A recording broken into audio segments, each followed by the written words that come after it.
Hi, Coach. Hello, how are y'all doing? Thank you for joining us, coming off the hot field. Appreciate that. Deanna, why don't you go ahead and start us off? Hey, Coach Galloway, how are you? I'm doing well. How are you?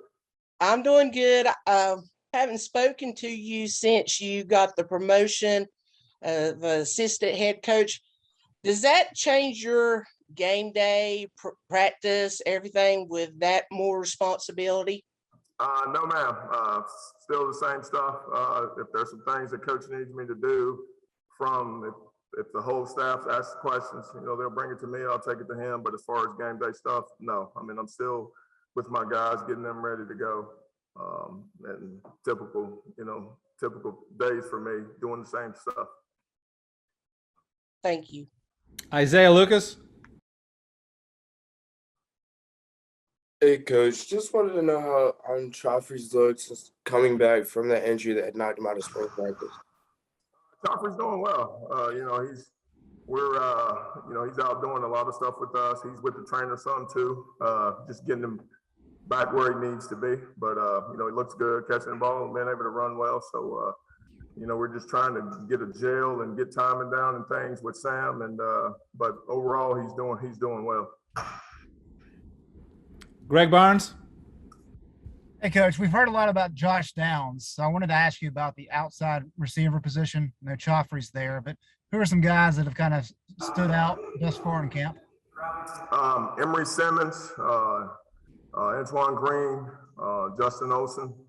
Those are the guys that, with Corrales, those are the guys right now that are working outside and getting a connection with Sam, working on deep balls, hitting those and those type of things. So, Josh in the slot, those are the guys that are working outside, that are, going with the blues and the whites right now. So Antoine Greene, kind of what has his arc been the last couple of years, and kind of where is he now in terms of his development? Totally different. I mean, I think he's a totally different mindset on where he needs to be. He was in a role to where, he started 2 years ago, and then, Bo ended up being the starter with Diami on the other side, and he really wants to play. So it's one of those things for him. Was just, he hurt himself when he first got here, then battling through that, and then, just finally getting himself, and we've had a lot of talks, just getting himself ready to go mentally. All the tools are there for AG. I mean, 6'3", 208 pounds, can run, catches the ball well. So it's mental for him.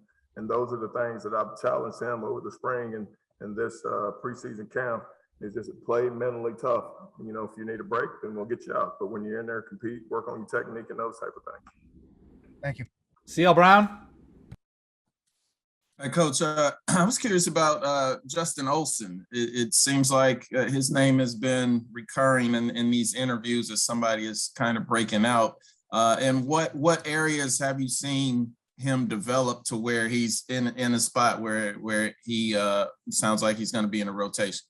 I mean, just his consistency since camp started, and even last year's camp and this spring, just competing on the vertical ball and, just making plays. And it's one of those things, if you ask any of the DBs, he's one of the guys that, it's a hard cover for them, and I've challenged Justin to, try to carve out a role for himself, and the thing that, as a group, your peers know who should be out there playing, and they all have confidence in him, and Sam and the quarterbacks have confidence in him. So, he just needs to continually get better during this camp and put days together, and he has.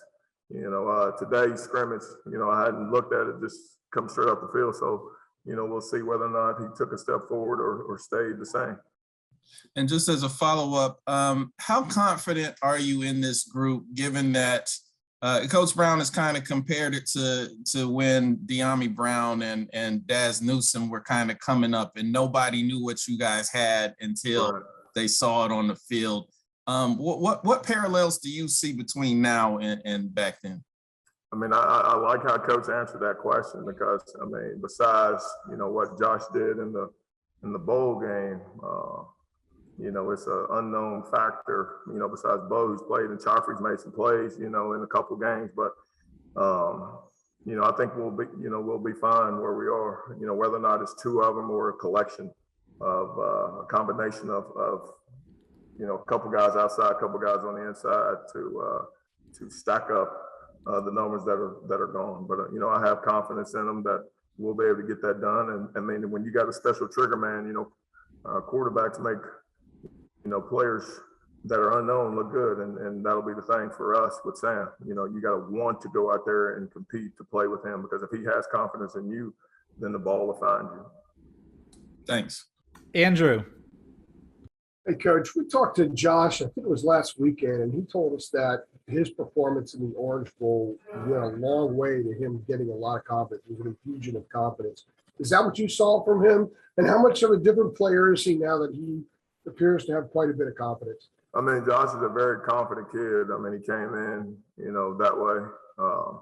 It was a situation last year with him getting here. You know, he could have played more, but, you know, we had Daz, and, you know, he got his role going toward the end of the season. But, I mean, Josh is a very intelligent football player. I mean, he sees stuff, he understands defenses, you know, and he'll do some stuff in practice, and you'll be like, that wasn't it. He's like, Coach, well, the safety went way off the hash and nobody was down the middle of the field. You know, those are some of the things that we're, you know, trying to tone down. You want him to be, you know, that way, to be able to give you feedback on what he's seeing. But Josh is a very competitive kid, and I can't wait to watch him play. You know, if he can do, you know, keep up what he did from last year's bowl game and this year, I mean, we shouldn't miss a beat.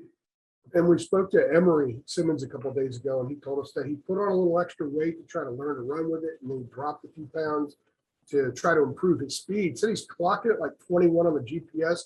What have you seen from him in his improved speed, and how many notches can that take his game now that he is a little bit faster? I mean, Emery's a very, very hard worker. He goes out and does everything we ask him to do, technique-wise, you know, competing-wise, and, you know, he loves to be coached and corrected and those things, and he doesn't make a lot of mistakes. I mean, Emery, you know, he's consistently in the 21s, high 20s on those GPS things, which helps him, you know, be able to track the deep ball, which, you know, we like to throw the ball down the field. So, you know, I'm just trying to make sure that I take care of him during camp. You know, he's another kid that wants to go out and compete and not come out for practice, but I've enjoyed seeing what he's done, and you know, he's filling in a big role, you know, on the left side of the field. Last one for Coach. Greg. Hey, Coach, who are your primary options behind Josh there at slot receiver? I mean, it could be a combination of people. I mean, you know, I could, you know, move Justin Olson, play some in the slot. Gosnell could play some in the slot, and then, you know, you got the two young freshmen that are, you know, competing against each other to try to work their way into the, you know, who's going to go out when people need breaks. Coach, thank you very much. Appreciate you stepping in here. Go cool off. All right. Thank you, guys. See you.